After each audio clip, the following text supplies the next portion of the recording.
संत तू भगवंताचा आहेस ही जाणीव देतात.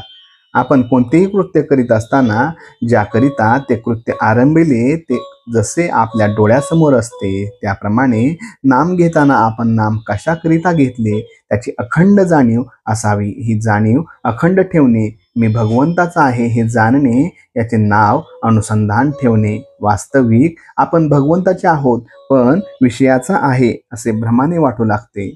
संत तू विषयाचा नाहीस भगवंताचा आहेस असे सांगतात. हीच संतांची खरी कामगिरी आणि त्याकरिता ते नाम घ्यायला सांगतात. नाम घेणे म्हणजे मी विषयाचा नाही भगवंताचा आहे असे मनाला सांगणे आणि मनात तशी जाणीव उत्पन्न करणे आणि ही जाणीव टिकवण्याकरता पुन्हा पुन्हा मनाला तेच सांगणे म्हणजे तेच नाम सतत घेणे.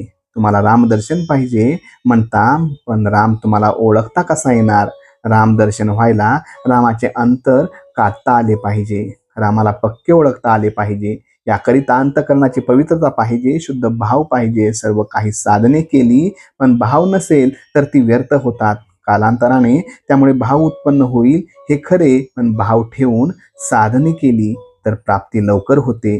नवविधा भक्तीमध्ये सोपी व मुख्य भक्ती अर्पण करणे ही होय. आपण सर्वस्वी देवाचे होऊन राहावे म्हणजे आपण जे काही करतो ते सर्व अर्पणच होते. ज्याने ज्याने आपले हित ओळखून वागले हे जरूर आहे.